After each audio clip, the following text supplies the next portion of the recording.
It's been nearly a decade since the first season of Stranger Things aired back in 2016, and while some major questions have been deliberately answered, many more have been left unclear or quietly swept under the rug. And when you start connecting those loose ends, they raise some huge questions about how the entire story actually fits together. In this video, I'm going to break down every unanswered question across not just season 5, but the entire series, uncovering subtle revelations that have been hiding in plain sight this whole time. The very first mystery Stranger Things ever gave us is still one of the most unsettling. Who opened the lock inside the Byers' house the night Will disappeared? For years, most fans assumed it was the Demogorgon, but the creators themselves have quietly pulled that theory apart. The Duffers have confirmed that the figure Will sees in the road was the Demogorgon, but here's the catch. Demogorgons aren't telepathic. That matters because the door didn't break open, it unlocked itself. That single detail changes everything. It rules out brute force, and it even rules out Vecna, who the Duffers insist was not yet a part of the story and hasn't been retroactively inserted. That leaves one deeply uncomfortable possibility: 11. Season 4 gives us a haunting line from Vecna. All I needed was someone to open the door, and you did that for me. Whether literal or metaphorical, it reframes season 1 entirely. 11 has always believed she was the monster, always carried guilt she couldn't explain. If she unknowingly unlocked that door, confused, frightened, or manipulated, it would mean Will wasn't just unlucky, he was chosen. And if 11 was already physically connected to that moment, it raises an even stranger question. How did she know who Will was before anyone ever said his name? One of the strangest moments in season 1 happened so quietly that most people didn't question it at the time. 11 recognizes Will instantly when she sees his photo. And that's weird because the show makes one rule very clear: when 11 searches for someone, she needs focus and a visual reference. So how does she know Will before anyone tells her who he is? The idea that Brenner once made her spy on random kids in Hawkins feels way too convenient and honestly underwhelming. And the more popular theory is that she simply saw Will screaming in the woods while she was fleeing Hawkins' lab. In that moment, 11 is terrified, disoriented, and on the run after witnessing Benny's death. Why would she suddenly concentrate hard enough to physically identify a random boy she's never seen before? Some theories go much further: a time loop where this has already happened, causing recognition without memory, or a deeper, almost biological connection between Will and 11. Twins, split timelines, or children linked through experiments and tears in reality. The Upside Down doesn't just distort space, it distorts memory and identity. If 11 didn't learn who Will was that night but instead remembered him, then the real question becomes far more unsettling. Why was Will so important that Vecna chose him in the first place? Out of every kid in Hawkins who could have been taken that night, Vecna chose Will Byers, and season 5 finally makes it clear that it was never random. When Vecna confronts Will, he explains that children who feel weak, isolated, or unfinished make the best vessels. But that explanation only scratches the surface. Will wasn't just sensitive, he was open, creative, empathetic, and already feeling disconnected from the world around him. Will mirrored Henry Creel himself. Vecna didn't just see weakness in Will, he saw potential that makes this even more disturbing in this newly revealed detail that Joyce and Henry knew each other in high school. That connection suggests Vecna may have been watching the Byers family long before November 6, 1983. Choosing Will could have been deliberate, a symbolic act, or even revenge, targeting the child of someone tied to Henry's past. Add to that Will's later role as a mind flayer host, his ability to sense creatures across dimensions, and Vecna's belief that Will had been breaking since the beginning, and a pattern emerges. Will wasn't abducted to be killed, he was taken to be shaped. Vecna needed him alive, pliable, and connected, which leads to the next, far more troubling question. If Vecna chose Will so carefully, why didn't Will die alongside him? One of the most confusing parts of the finale is that Will is fine.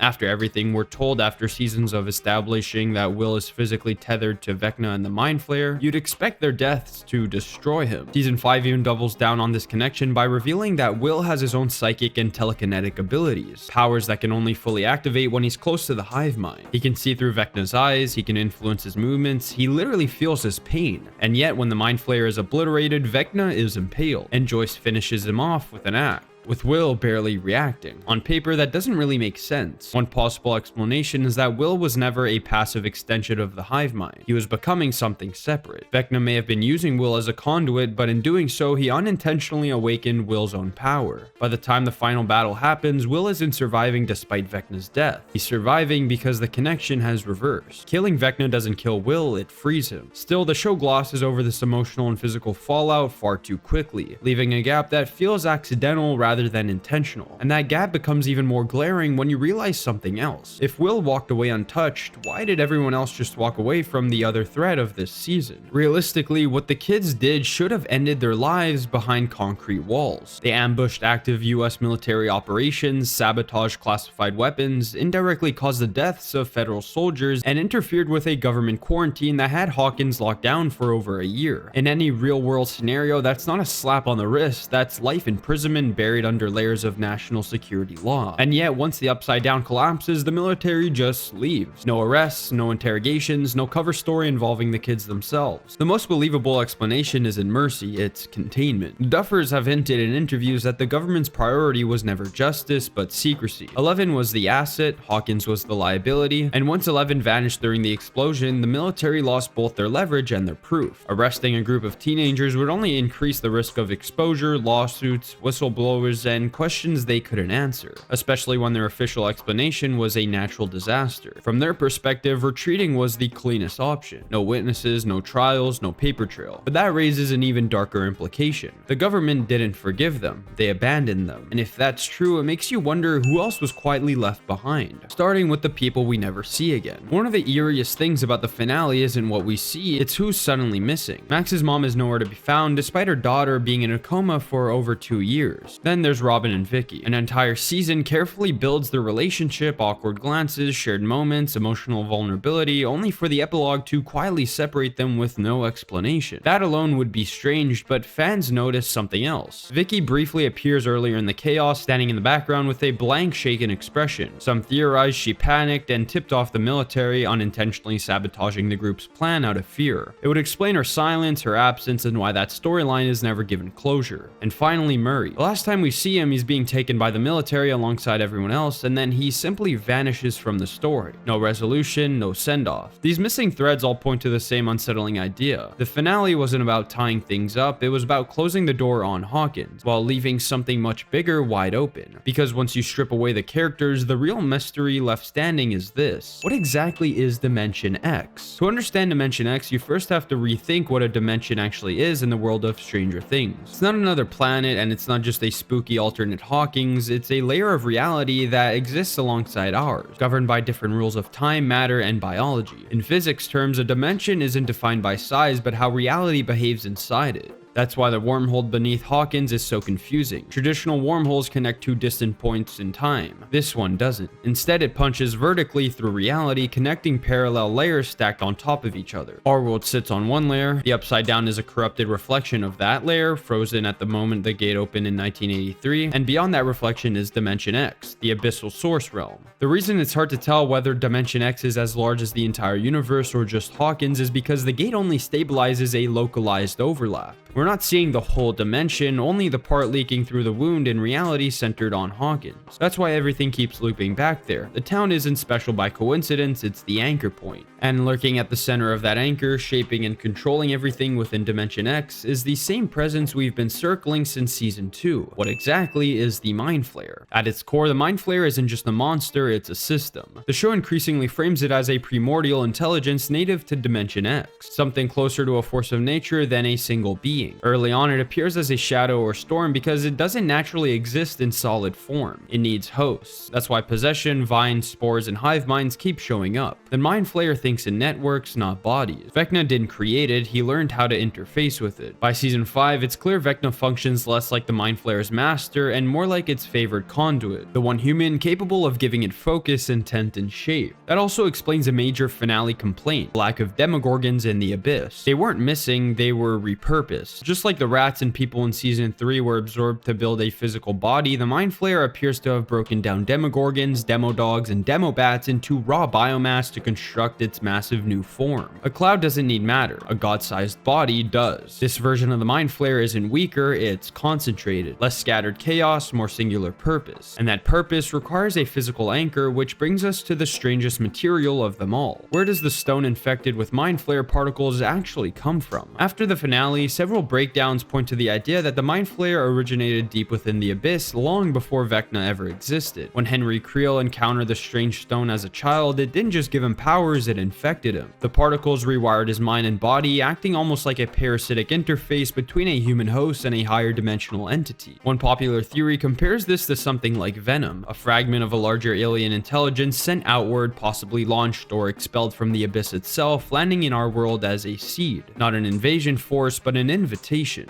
The stone wouldn't be the Mind Flayer itself, but a probe carrying its particles and its will, looking for a compatible host. Henry wasn't chosen at random, he survived the infection. Everyone else wouldn't have. That would explain why the particles behave less like poison and more like living code, building networks, bodies, and hive minds wherever they spread. But if the Mind Flayer's influence can infect stone, it raises a far more disturbing implication about what else it may have infected in the Upside Down, especially the people who never made it out, including the pregnant women were never given answers to. One of the darkest revelations in the Upside Down base comes and goes so quickly that it's easy to miss just how horrifying it actually is. When Kali escapes containment, she stumbles into a room filled with pregnant women being experimented on, and the implication is immediate and disturbing. Her blood is being harvested and injected into them in an attempt to artificially create more children with power. This reframes the entire Hawkins lab program. It wasn't just about controlling gifted kids, it was about manufacturing them. The fact that this is happening in the Upside Down itself suggests desperation. Either the experiments were too dangerous to conduct in our world, or the Abyss amplified the effects in ways Brenner's successors couldn't replicate on Earth. After this discovery, the women are never mentioned again. No rescue, no evacuation, no closure. Given the speed at which the bridge collapses and the sheer instability of the dimension, the most likely outcome is also the bleakest. They were left behind and died when the Upside Down imploded. And even if a handful survived, years of invasive experimentation and dimensional exposure would have made recovery almost impossible. Their silence isn't an oversight, it's intentional. A reminder that not everyone in Stranger Things gets a happy ending, and once you start pulling at that thread, it naturally leads to another unresolved plot hole hidden in the background. What exactly happened to Derek's family? Derek's family, specifically the Turnbows, might be the most causally abandoned storyline in the entire series, and that's saying something. In one of season 5's strangest detours, Erica drugs the entire family with a pie so Joyce can kidnap them and keep Derek out of Vecna's reach. It's played with dark humor, but when you step back, it's absurd. Joyce literally abducts a family, ties them in a barn, and the show treats it like a temporary inconvenience. We see Derek safe, and then the Turnbows vanish from the story entirely. No aftermath, no confrontation, no emotional or legal consequences. And unlike other missing threads, there's no thematic excuse here. This doesn't feel intentional, it feels forgotten. Stranger Things has always struggled once its cast and plot holes ballooned, and this is a perfect example of the writers moving on before cleaning up what they introduced. With it being a 2-hour-long episode, there was more than enough time to address what happened to the family. The Turnbows weren't folded into the larger mystery, they were dropped. And when a show starts ignoring its own actions, it raises a much bigger question about its mythology. Why was Henry Creel truly overcome with evil while everyone else endured trauma without becoming a monster? By the time Henry Creel becomes Vecna, it's tempting to blame everything on the Mind Flayer, but the show quietly suggests something was already broken long before the infection. One moment that stands out is when Henry kills the man carrying the briefcase after being shot in the hand. Yes, it's technically self-defense, but the brutality is excessive. There's no hesitation, no shock, no fear. The camera lingers on Henry's expression, and it's not survival we're seeing, it's release. That scene reframes his entire origin. Mind Flayer didn't create Henry's darkness, it recognized it. Unlike Will, who consistently resists possession and suffers because of it, Henry never truly fights back. He aligns, he adapts, and he rationalizes. That's likely why Henry couldn't push against the Mind Flayer's influence the way Will eventually does. Will's empathy, guilt, and emotional openness acts like friction. Henry's detachment removes it. In other words, the Mind Flayer didn't overwrite Henry's will, it amplified what was already there. That also explains why Henry becomes a willing architect rather than a victim. He doesn't want to escape the abyss, he wants to reshape reality through it. Which brings us to the final, unavoidable question at the heart of the entire series. What was Vecna really trying to accomplish? By the end of the series, the biggest frustration isn't that Vecna lost, it's that his motivation still feels half-baked.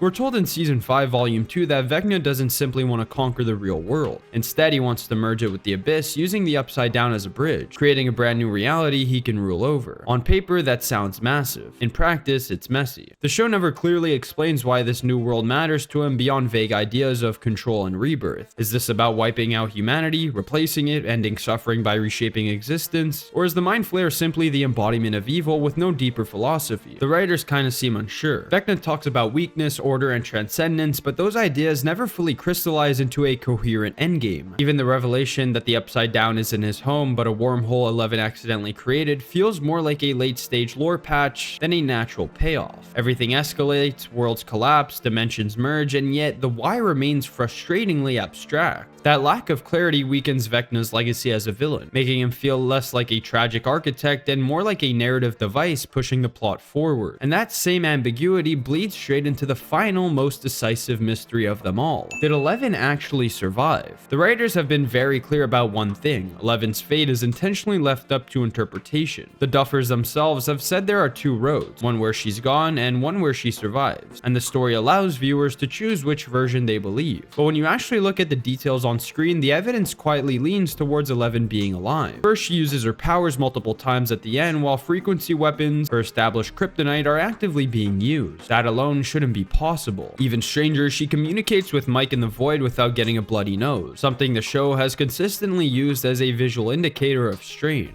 Then there's the explosion itself. 11 isn't pulled into the violent dimensional collapse or the tornado behind her the way everything else is. She remains perfectly still, untouched. And finally, the logistics. If she truly died there, how did she cross past a fully armed military perimeter in seconds without anyone noticing? Mike's explanation that Kali projected an illusion while 11 slipped away invisible fits far more cleanly than the idea that she simply vanished into nothing. The show isn't asking whether 11 could survive, it's asking whether you believe she deserves to. Now, there are probably a whole other load of questions that have been left unanswered by the show, but I felt like I needed to address the most relevant ones following this season's finale. Again, I wasn't trying to necessarily answer these questions with one possibility, but rather propose the different explanations left lingering from them, hence leaving them unanswered. But I want to know what you guys think. Do you agree with some of the outcomes I've proposed to these questions, or are there better explanations to these you feel I didn't cover? Please leave a comment down below, since I'm totally willing to hear out what anybody has to say. If you want to dive even deeper into these topics with exclusive videos, guaranteed replies, and your name featured at the end of every upload, you can become a channel member for just $2.99. It helps out a ton and keeps this content going. Don't forget to like and subscribe, and if you want to keep the conversation going, hop into the Discord where we talk about all your favorite shows and media. Thanks so much for watching, and I'll see you all next time.